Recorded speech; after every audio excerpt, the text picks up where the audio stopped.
That's it. Let's turn our attention to the real estate space. We have Pavitra Shankar, the MD at Brigade Group, who joins us. Hi, Pavitra. Good morning. Always a pleasure having you on the show. Thanks a lot for joining in. Well, let's focus on a couple of numbers then.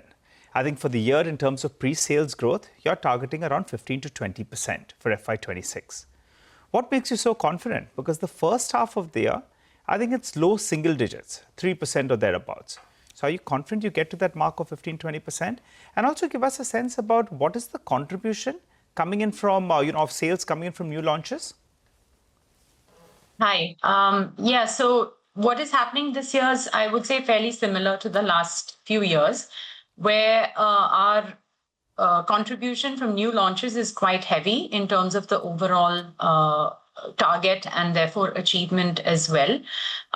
This year, in the first half of the year, we have done about maybe 40% of what we would like to do for the annual target. And I would say that's in line with what has happened over the last couple of years. So typically the approvals, launches tend to get pushed a bit, and we tend to see a lot of large launches coming in the second half of the year, not just with us, but with some of the other listed players as well. So we're making sure that all of our approvals are, being tightly monitored, and whether it is in Bangalore or Chennai or Hyderabad, which are all our markets of focus, our teams are geared up to do that. In terms of demand on ground, it is still very good.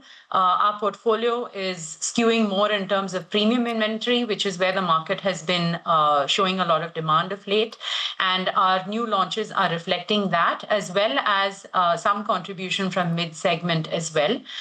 So I think overall the launch outlook is good. It's a matter of getting the approvals in time. And once the launches happen, they are generally seeing pretty good response on ground. So you're sticking to the 15-20% growth, right? Pre-sales growth.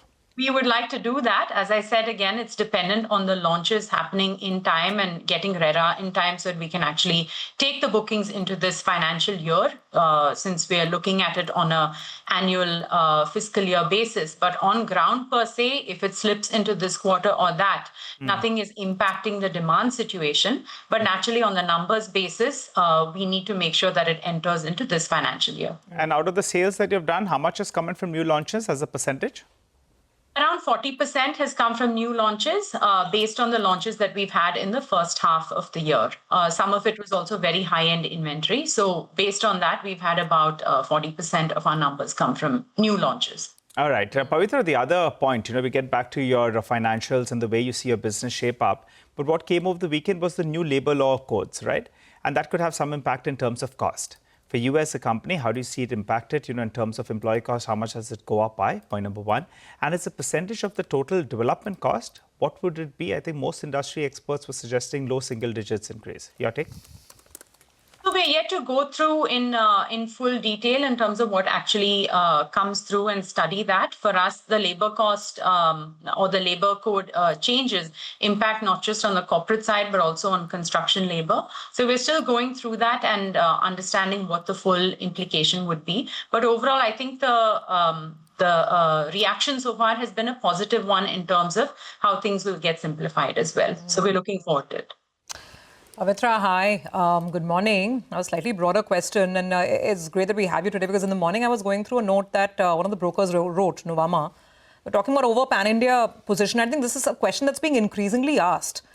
Whether the real estate boom cycle is entering a midlife consolidation phase. And the numbers that Nuvama put out, year-to-date CY25, sales value is up 6%. This is pan-India numbers. Launches are down 6%. And again, CY25 sales overall are down 13%. Launch volumes are down 10%. And therefore the question, I'm just placing the numbers for context. In your core market, in Karnataka, in Bengaluru, are you seeing any signs of this mid-cycle slowdown? First of all, I think I prefer the word consolidation as opposed to slowdown. We've seen a fantastic ramp up, I think more than anyone could have even dreamed or imagined, supported by the best of conditions, including interest rate, demand from customers, all of that, and structural growth in the sector and overall economy. We have seen a huge ramp up also in terms of prices. Again, specifically in Bangalore, since you've asked me, prices in our own portfolio has more than doubled. It's a mix of like to like as well as product shift as well. So I think overall the premium and high-end segment have seen a lot of demand already, and that is where we see things stabilizing. Naturally, once ticket sizes go from 1.5 to 3 crores plus, you do see that demand consolidating. It is still there. But in terms of expecting a premium project where all the ticket size is 3 crore plus to sell out within the first month, those I would say are irrational expectations, and also that's not happening on ground today.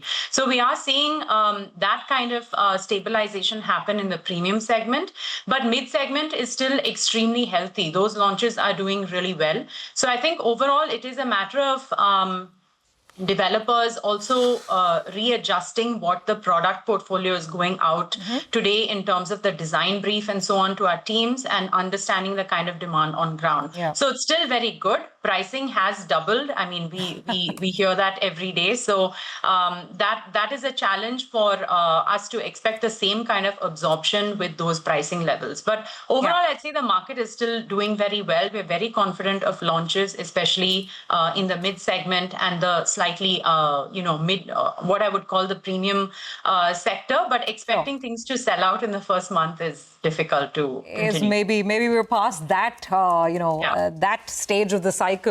So what you're saying is interesting, that, that maybe on the pricing front, things are moving towards consolidation, especially in the super premium segment. So this outlook that you've just given us, 15 to 20% growth in pre-sales, this growth will largely be a function of higher volume. Would that be safe to assume, rather than any major pricing spurts? And if you could just break down the pricing trends between, whether there's consolidation at the premium end, whether in the mid-market segment, whether you still see scope for price increases?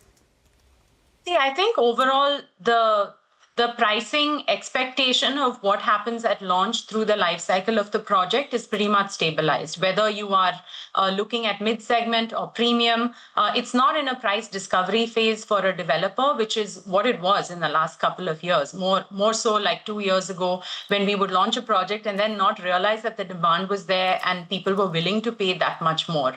So overall, I would say regardless of what product is being launched, everyone has a good understanding, that is to say the customer and the developer, in terms of what pricing one should expect.